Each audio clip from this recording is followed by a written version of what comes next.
여호수아 16장 1절에서 17장 6절입니다. 요셉 자손이 제비 뽑은 것은 여리고 샘 동쪽 곧 여리고 곁 요단으로부터 광야로 들어가 여리고로부터 베델 산지로 올라가고 베델에서부터 루스로 나아가 아렉 족속의 경계를 지나 아다롯에 이르고 서쪽으로 내려가서 야블렛 족속의 경계와 아레 벳호론과 게셀에까지 이르고 그 끝은 바다라. 요셉의 자손 므낫세와 에브라임이 그들의 기업을 받았더라. 에브라임 자손이 그들의 가족대로 받은 지역은 이러하니라. 그들의 기업의 경계는 동쪽으로 아다롯 앗달에서 윗 베드론까지 이르고 또 서쪽으로 나아가 북쪽 민므다에 이르고 동쪽으로 돌아 다하나 실로에 이르러 야노아 동쪽을 지나고 야노아에서부터 아다롯과 나아라로 내려가 여리고를 만나서 요단으로 나아가고 또 답부아에서부터 서쪽으로 지나서 가나 시내에 이르나니 그 끝은 바다라. 에브라임 자손의 지파가 그들의 가족대로 받은 기업이 이러하였고 그 외에 므낫세 자손의 기업 중에서 에브라임 자손을 위하여 구분한 모든 성읍과 그 마을들도 있었더라. 그들이 게셀에 거주하는 가나안 족속을 쫓아내지 아니하였으므로 가나안 족속이 오늘까지 에브라임 가운데에 거주하며 노역하는 종이 되니라. 므낫세 지파를 위하여 제비 뽑은 것은 이러하니라. 므낫세는 요셉의 장자였고 므낫세의 장자 마길은 길르앗의 아버지라. 그는 용사였기 때문에 길르앗과 바산을 받았으므로 므낫세의 남은 자손을 위하여 그들의 가족대로 제비를 뽑았는데 그들은 곧 아비에셀의 자손과 헬렉의 자손과 아스리엘의 자손과 세겜의 자손과 헤벨의 자손과 스미다의 자손이니 그들의 가족대로 요셉의 아들 므낫세의 남자 자손들이며 헤벨의 아들 길르앗의 손자 마길의 종손 므낫세의 현손 슬루브앗은 아들이 없고 딸뿐이요 그 딸들의 이름은 말라와 노아와 호글라와 밀가와 디르사라. 그들이 제사장 엘르아살과 눈의 아들 요수아와 지도자들 앞에 나와서 말하기를 여호와께서 모세에게 명령하사 우리 형제 중에서 우리에게 기업을 주라 하셨다 하매 여호와의 명령을 따라 그들에게 그들의 아버지 형제들 중에서 기업을 주므로 요단 동쪽 길르앗과 바산 외에 므낫세에게 10분깃이 돌아갔으니 므낫세의 여자 자손들이 그의 남자 자손들 중에서 기업을 받은 까닭이었으며 길르앗 땅은 므낫세의 남은 자손들에게 속하였더라. 이스라엘이 가나안에 정착하면서 그 땅을 제비 뽑아서 나누는 그 과정 그리고 그들이 받은 땅에 대한 기록이 계속해서 나오고 있습니다. 어제 그리고 그제 저희가 나누었듯이 가장 먼저 땅을 분배받은 지파는 유다 지파였습니다. 네 번째 아들이었지만 야곱의 네 번째 아들이었지만 그 장자권을 가짐으로써 유다 지파가 먼저 땅을 분배받게 되는 겁니다. 그런데 두 번째로 오늘 말씀이 기록하고 있는 지파가 어떤 지파냐? 에브라임과 므낫세 지파입니다. 에브라임과 므낫세는 사실 야곱의 아들이 아닙니다. 야곱의 손자들입니다. 요셉의 두 아들, 요셉이 애굽에서 낳은 두 아들이 12지파에 속하게 됩니다. 요셉 대신 두 자리를 차지하게 되고 레위 지파가 그 자리에서 빠지게 되죠. 그래서 12지파를 이야기할 때 므낫세와 에브라임이 포함되게 되는데 두 번째로 분배받은 그 지파가 바로 이들이었습니다. 서열상으로 보면은 요셉의 아들이라고 했으니까 요셉은 끝에서 두 번째였거든요. 마지막이 베냐민이고 그 앞에가 바로 요셉입니다. 아니 유다가 이 먼저 땅을 차지한 것 말씀드린 대로 장자였던 맏아들이었던 르우벤의 실수와 그리고 시므온과 레위의 잘못으로 인해서 네 번째 아들이 이 땅을 먼저 받는다라는 것은 어떻게 보면은 이해할 수 있을 것 같은데 그 다음에 요셉의 가문이 땅을 차지하게 된 것 조금은 뜻밖이다라고 할 수 있을 것 같습니다. 사실 삼촌들과 같이 포함된 거 아닙니까? 어떻게 보면은 같은 위치에 낄 수 없는 엄격하게 따지면 그럴 수 없다라고 할 건데 그것도 한 기업씩 차지하게 된 것. 왜 그러느냐? 다른 게 아닙니다. 창세기 49장에 말씀해 보니까 요셉은 셈 곁에 무성한 가지라 그 가지가 담을 넘었도다라는 말씀이 있는데, 이 말씀은 요셉의 후손들이 번성하여서 다른 지파에게도 이 참 영향을 주고 도움을 주며 살아갈 거다라고 하는 겁니다. 이 예언이 애굽에서 성취되었고 또 가나안 땅에서도 성취되기 위해서 하나님이 주신 땅, 그러니까 이 에브라임과 므낫세 반지파, 나머지 반은 요단 동편에 거주하였고요.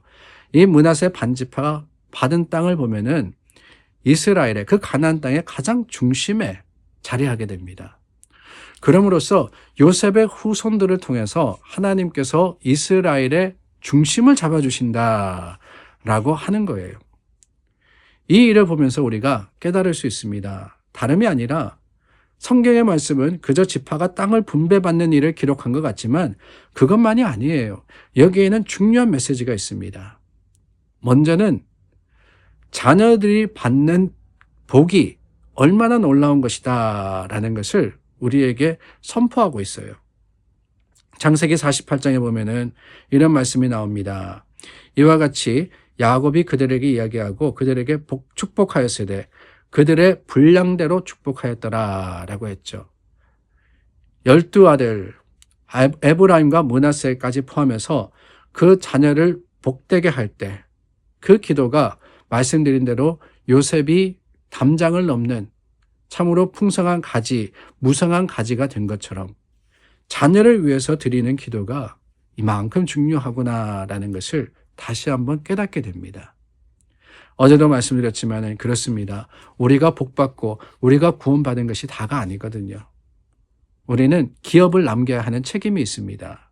믿음의 유산으로서 우리 자녀들이 예수님을 알고 그리고 생명에 이르도록 해야 하는 그 책임을 부모로서 받았습니다. 세상 속에서 잘 살고 세상 속에서 잘 되는 것이 그게 다가 아니에요. 우리가 이민자의 삶을 살면서 어떻게든 공부 열심히 시켜가지고 좋은 대학교 보내고 좋은 직장 얻게 하고 돈 많이 벌게 하고 물론 거기에 대한 책임을 다 해야 되지만 부모로서 그게 기쁨이기 때문에 소홀히 할 수는 없습니다. 그러나 그 세상적인 성공보다 더 중요한 것이 있는데 그게 뭐냐?